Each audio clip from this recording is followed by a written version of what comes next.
Hey guys, welcome back to the channel. It's Paul from Vintage Sports Card Finds, and today we are going over a set.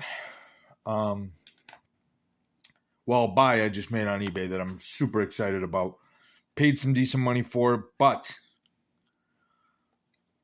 I really think I did well. And we're going to start off with, and this is for vintage basketball folks and people who love vintage cards in general, but this slot had 127 or 129 cards from the 71, 72 Topps basketball set. Okay. And if you notice the condition of this card, this is kind of the condition where the whole lot lived.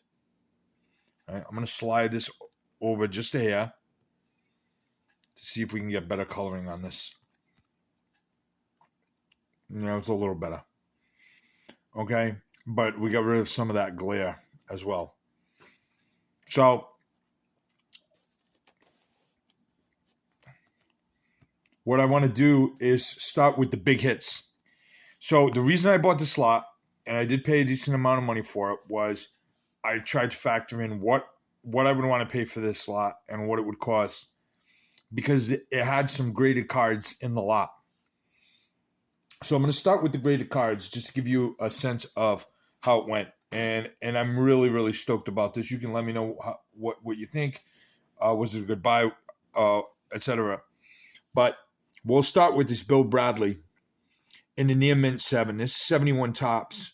And remember, this is 71 Topps. So for cards to draw this higher grade is always a big deal. So Bill Bradley, 71 Topps in a 7.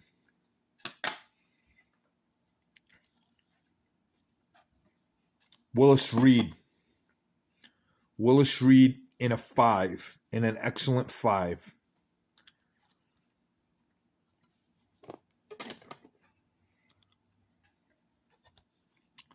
Calvin Murphy in the near mint 8. And this is a rookie. So I had a Calvin Murphy and it was in a 7. So that's now finds itself on eBay if you're interested in that card. But look at how nice this card is. How sharp. Centering beautiful. Just amazing. Now, all in, I paid for the graded cards. Now, this was a lot, so I broke it down with the way I wanted to pay for it.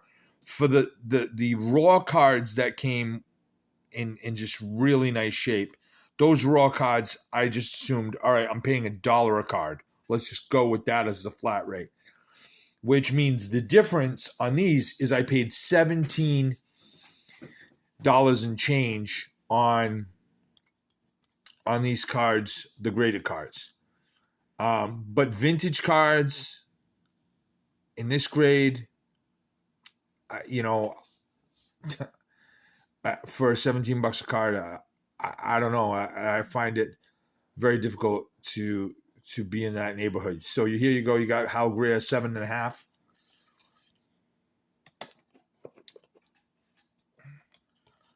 Chet Walker, Chicago Bulls in an excellent 5.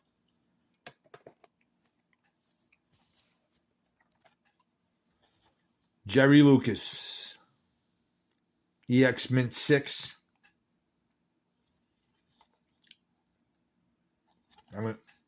Right, high grade cards. And the other ones, they just didn't get graded because they weren't, quote, stars or semi-stars. Although I would debate that. Jerry Sloan in a near mint 7. I mean, these are now 50-year-old cards grading in the 7s, 6s, 7s, and in some cases 8s. Wes Unseld, excellent to mint 6. I was just so excited about this buy. I think of what it might have cost to go out and seek these cards individually and then to grade them or buy them already graded in high grade would, I think, cost a lot of money. Right here, 1971, Don Nelson in a near mint to mint 8. It's beautiful. And I love basketball. You guys know I love basketball and vintage basketball. Walt Bellamy, near mint 7. Just finding cards and getting cards to grade. I mean, these are new holders. So clearly, these are high grade cards, period. There's no other way to describe these. Houston, Elvin Hayes, near mint 7. Sharp. So a lot of the best players in the set. Nate Thurman, near mint 7. Right? Some of the key players in the set, near mint 7. Unreal. And then finally for the graded cards, Lou Alcindor. Championship game number 1. Card number 133, near mint 7. So a Lou Alcindor card. Early Lou Alcindor. I mean, I know it's not a base card, but to get it in a 7, wow. So those were the graded ones. And to give you an idea, I paid about $17 a card. A little over $17, almost $18 per card on those. And then on these absolutely beautiful raw cards, I paid $1 a piece, basically. So you got Jimmy Fox. I'm gonna try to figure out a way to get the color right. Jimmy Fox, yeah, it's turning red on me, and I don't know why. John Johnson, Luke Jackson, and a lot of these cards are going to be commons. But I was shocked. Look at the condition of these cards, the surface on these.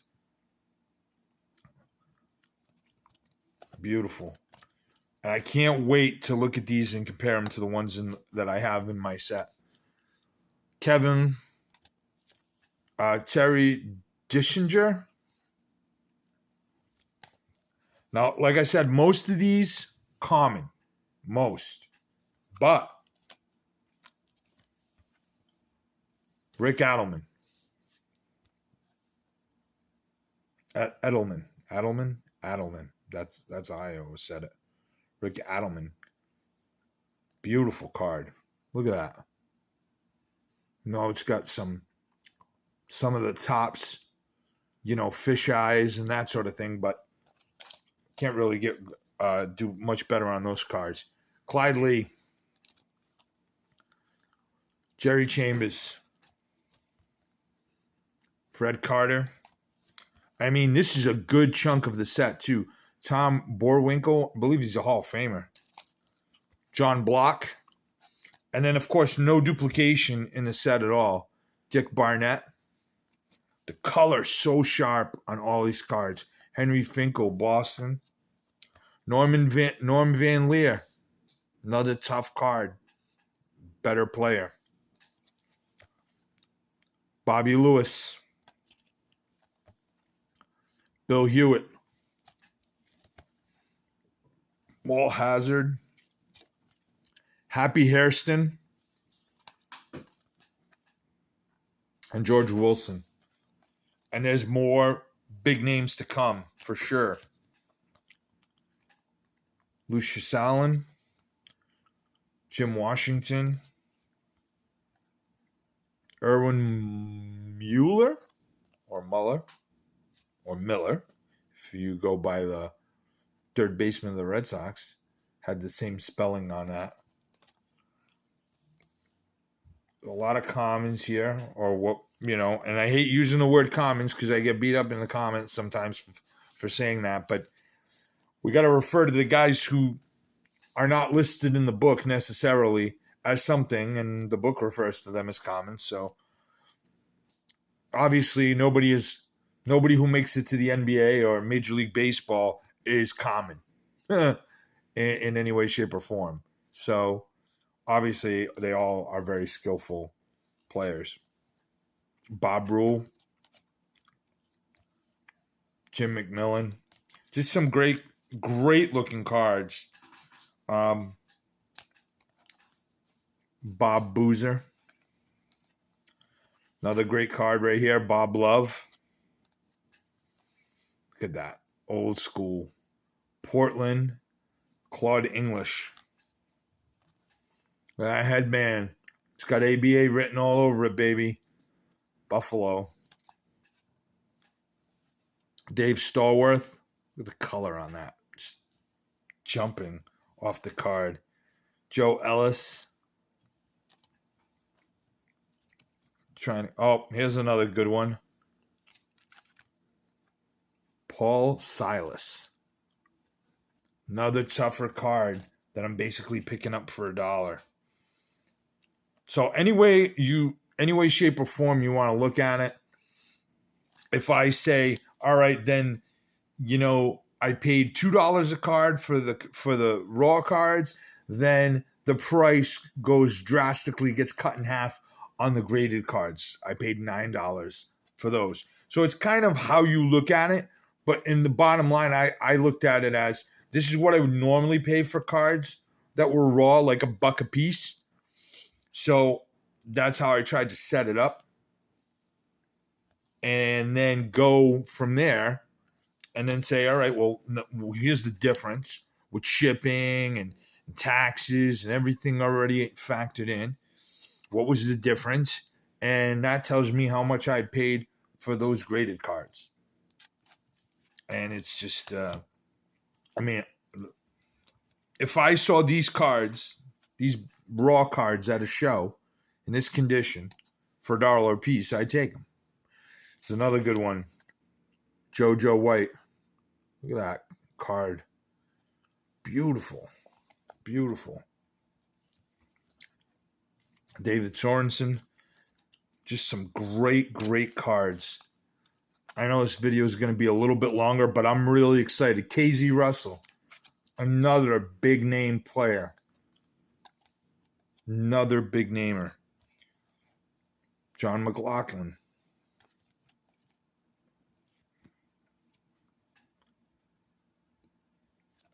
Just great stuff. So paying that amount for this really going to go a long way towards helping me finish my set. And I'm going to keep the graded cards with the other graded cards, you know what I mean? Because they're stars. Here's another one. Lenny Wilkins. Another great card. Here's another one. Don Chaney. So not all of the best players were graded. There were other cards that could have been graded, but didn't, the person decided not to grade them for whatever reason. Dick Van Arsdale, because I think most of these cards would fit in that same grouping with the other ones, like condition-wise. JJ Jimmy Walker. Oh, here's another big one. Rudy Tomjanovich. No, that's a card I don't have. It's a beauty. Rudy Tomjanovich. And look how young he is. Is that a Rudy Tomjanovich rookie? Well, there you go, fellas. There you go. I'm going to have to double check that, but based on everything I know of how they used to do it in the old school, they didn't used to stamp an RC on these bad boys. What they do is, hey, there's 1 year of stats. It's probably your rookie. Not always the case, but probably. So that's a great one right there.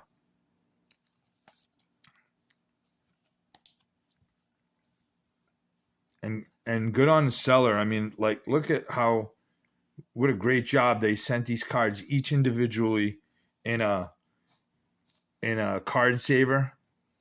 It's incredible.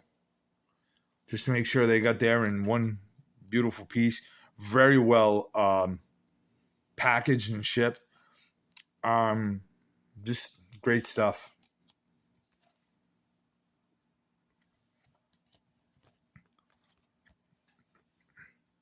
Winfield and Jim Barnett. We're almost to the end, but I thought it was worth this particular video. I thought it was worth going a little bit longer. Archie Clark, because these cards are in just such nice shape, and I'm really stoked about this particular buy. You know what I mean? I just get an opportunity like this. I always look for opportunities like this, to be honest with you. I'm always looking for partials or complete sets that already have key cards graded, right? Why pay for grading? Why enrich PSA if I don't have to? Someone else has already done the legwork, I guess. And in sets like this, I mean, right? If you complete sets like this, you're always going to get, the money's always going to be there on these sets, guys. They're always going to be there on these sets. Gail Goodrich.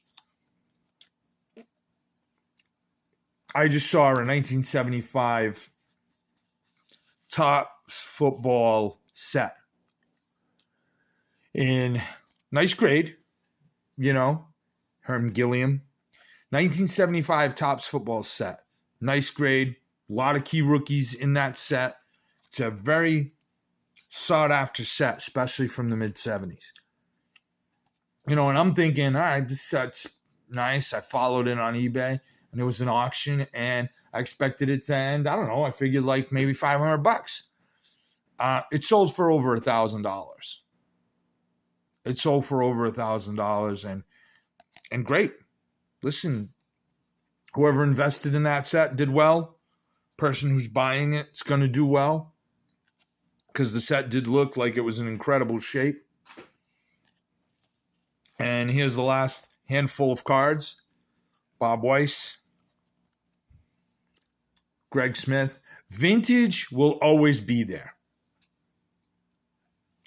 Just like superstar rookies will always be there.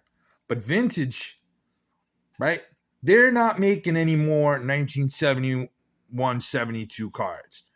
They made X amount 50 years ago, and these things have taken their lumps. They've been in collections. They've been tossed in dumpsters.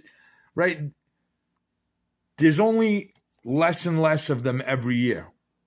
So if you've got a really nice looking example of a set like this, it's going to be worth cake. And that's the investor talking, right? I'm a collector, 1,000,000%. But there is an investment portion to what we do. And it's like, hey, I'd like to see my cards go up in value over time. And when you can have both, well, great. George Thompson, Freddie Lewis, Arvesta Kelly, and not Mr. Irrelevant, but the last guy on the list today, Chuck Williams, Condors guard. Listen, guys, thanks. I know this is a little bit longer of a video, but I think it was worth it. I tried to hit you with the best stuff right up front. And I wanted to do this video, get it in the bank so I can start, taking care of my set and seeing how far along this is going to help me. Very difficult. Very, very, very difficult to come across vintage like this.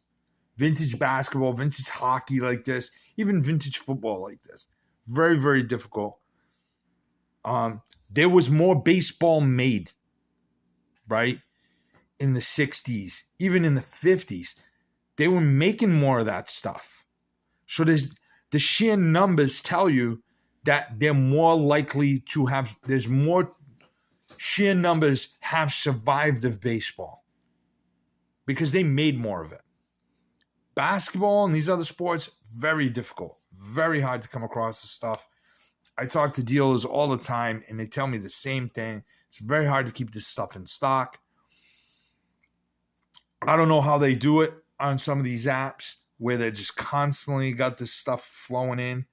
But, right, there's got to be a network of some kind where people are just constantly calling and saying, hey, I've got stuff for sale. I don't know. But I want to thank you guys 1,000,000% for watching this video. If you stuck around to the end, you are the best. I do want to thank all the new subscribers. I want to thank you guys for all your efforts, all your comments. Love it, love it, love it. And always feel free to reach out in the comments. I try to engage with everybody as best I can. Thanks again for watching. And as always, happy hunting.